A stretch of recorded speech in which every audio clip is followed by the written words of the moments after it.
All right, we're here at my tiny worm bin, and the last time we were in here, we had a bit of a mite problem. So what I did was I put some bread to try and bait them out, and then we fed them, and we added a bunch of different kind of bedding to try and dry out the bin a little bit. I have taken that plastic off, and one thing that's happened is the air conditioner has been running, so this bin is a little bit drier than it was last time. I do see some mites right there, and I did check on it, and kind of the big blooms of mites were gone. So I didn't do any more bread after that first day.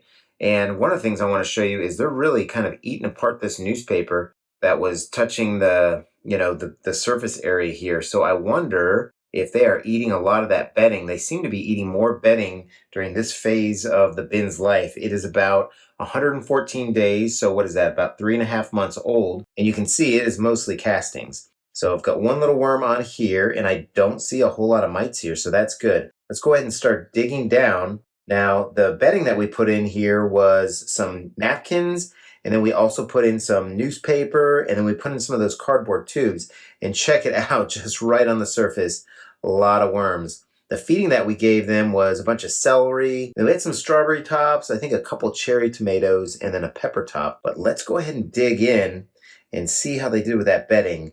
The reason I put the bedding in like that and it wasn't all shredded cardboard was because I wanted to be able to take it out and add more if I needed to dry the bin out more. And it looks like they're really inside of it. So that's good. Here's the newspaper. And you can see one of the reasons I don't really like paper in general is because it tends to mat down. And the worms don't get in between when it's wet and stuck together. So that's why I like shredded cardboard so much. And then certainly, if you're a place that has a lot of dry leaves, that kind of thing, you can shred those up or however you want to get those leaves into really small pieces and use that for bedding. Certainly a natural source is really good. Some people sterilize the leaves by putting them in the microwave, that kind of thing. But I think you can go either way. I think some people do that so that it doesn't add any additional bin critters. So this newspaper did its job. It's really wet, so it has taken some of the moisture out of the castings and things and put it into this newspaper. So that is very helpful. I don't think I'm going to be able to take it out of the bin completely because there are some worms in it. So what I'll do is I'll set it to the side and probably add it maybe on top or something. So let's see how these tubes did. Now we put them in and then I kind of flattened them down. So they might not have the typical castings, bunches, and all the worms that we've seen before, and I didn't put any food in them. So there are some worms in there hiding out. It's funny, they do like to hide out, even though they're underneath the bedding and the castings and everything. I find that the worms like to hide out. So I'm going to rip this up, and we're going to leave it as some more bedding for them. I've got to say, in the comments, I got a lot of great tips for mites. And they range from don't do anything at all, the mites are just fine in the bin, to put a light over your bin and drive the worms down and then use a lighter to burn off the mites, which that was really fun one. I think that was from Lisa at Connecticut Worms and Garden. I really enjoyed that comment, but a lot of different things to do in between. So you can go back to that previous video and kind of check out all those comments if you are dealing with mites that you want to get rid of. Like I said, some people say don't even get rid of them. But I think what I'm going to do, because I'm not seeing a lot of mites, but look at this real quick. The worms are all over different areas of this newspaper. I love it. Got some juveniles. We got fully adult worms. And these are red wigglers. No other species in here. So this is fantastic. I love it. But anyway, yeah, whatever you want to do with your mites, it sounds like you can't go wrong. So let's go ahead and dig down and see if we see any of those napkins. They were just kind of fast food napkins, and I think they went down first, so they'll be underneath here. And sure enough, I think I see some there, but let's rip this open real quick. About the same amount. Got a little worm party going with some castings, so not bad. And I am just going to rip this up again. All right, so let's get down to the napkins and see how they did with those. Again, the purpose of all this kind of different kind of bedding was to try and let them absorb moisture. They went in completely dry, and there you go.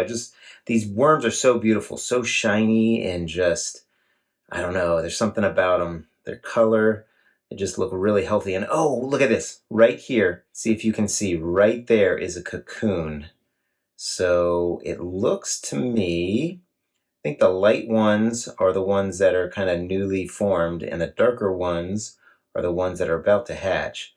I am not sure what this one is right there at the end of my fingernail, almost an in-betweeny, but that is a cocoon right there. Awesome. So we have a lot of bedding in here. This is good. And you can tell, and let me show you. I'll just grab some castings and kind of squeeze it together. It is forming almost like a clay ball. It is just still a little bit too moist. So I think what I'm going to do is I'm going to put a lot of shredded cardboard in here. We are at the 114-day mark, and this bin typically runs for about 160 days before I harvest it. So I think in those, roughly 50 days, they'll be able to eat all of the shredded cardboard that I put in here. I think that's really going to help us dry the bin out a little bit as we get closer and closer to harvesting and potentially counting this bin out again. Check this out. Look at all these worms. Really cool. We put a smaller feeding in, so we're not getting any kind of worm balls right on the feeding, but they are 100% throughout every square centimeter or square inch of this bin. Really remarkable.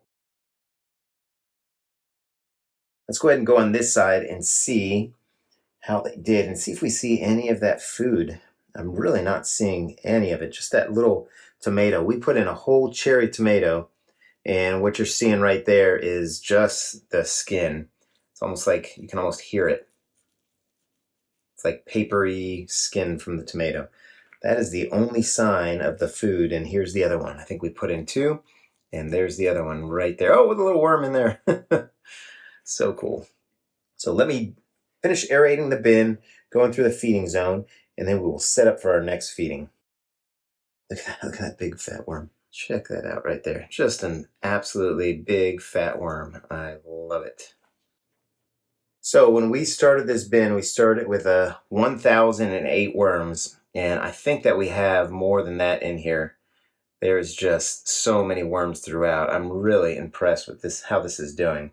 So what I'm going to do now is I'm going to, one, get all these worms off my hand, but I'm going to make a hole right here, almost a trough, to put our feeding in. All right, so as I was kind of making that feeding zone and just running into so much of our bedding from the last time, I've come up with a bit of a solution.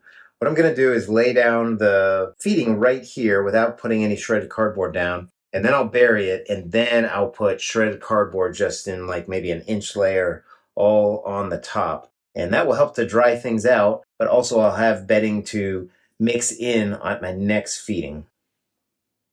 So here's what we have in mind to feed, and I don't know if this is a carrot or a sweet potato. It came from my mom's house, so maybe after she watches the video, she can tell me what this is, but we're gonna put that in there, and then we're gonna put these carrots that looks like some carrot peels and then some cut carrots in here. She likes to help me by giving me her food scraps, which I definitely appreciate, and the worms absolutely enjoy it. So one of the things I want to talk about is feedings. You really don't want to put the same feeding in every time, because each time you come in, you want to evaluate your worm bin and see how it's doing. If your worm bin is dry, then maybe you want to put in stuff like melons or lettuce, that kind of thing that has a lot of moisture content. And if your bin is too wet, then maybe you want to put more of a dry feeding in. And these carrots are actually, you can juice a carrot, but the carrots are kind of in between. They are a bit of a, slow to medium food, and I don't think they contain quite as much moisture as pumpkin, which I have a lot of. So we're going to put this in here, and we're going to try and keep a little bit of a drier feeding. Not so dry that it's just worm chow, but we'll see how this does. One of the things I like to do is put worm chow in, and that's just a dry food, but it's dried grains coming from my pantry, just some expired stuff that I had in there. A lot of oats, that kind of thing, some cornstarch, and some other dry goods that, just didn't want to go to waste because they expired. And then I like to put our used coffee and tea grounds in a container as we're using them, and I let them dry out and keep it open so get some molds and stuff like that in there, and then it's a great food source for the worms. And then finally we'll go in with some pulverized eggshells, again just a way to eliminate my waste and help my garden out and the worms. They use it to help in their digestion. They've got gizzards.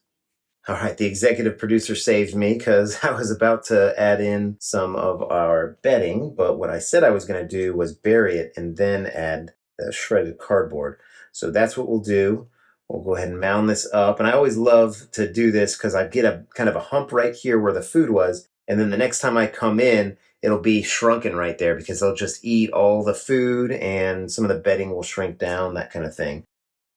All right, so in goes a lot of shredded cardboard here. And I love this shredded cardboard. These are Amazon boxes, all that kind of thing. It's just about a week or two after Christmas, so I have a lot of boxes. And the shreds that this thing produces, it's a 12-sheet cross-cut micro shredder. So it really just kind of pulverizes the individual pieces of cardboard. And I was so surprised at how well it does with corrugated cardboard. And if you want the tiny, tiny, tiny pieces, then that's the micro in the shredder. All right, I was going to go in with one more handful, but the executive producer said that is probably too much. So we'll just put our newspaper on top. So this is just the newspaper that has been on there, and they have been eating the bottom of it, as you can kind of see right there. So there we go. What is that? That is a flying insect. I had never seen a flying insect in my bins. So I don't know if it landed on there when I had that off, but it is no longer a flying insect. It is pulverized. So I think that will about do it. I hope you're all doing well. I hope your worm bins are doing well. So happy vermicompost, everybody. Take care now.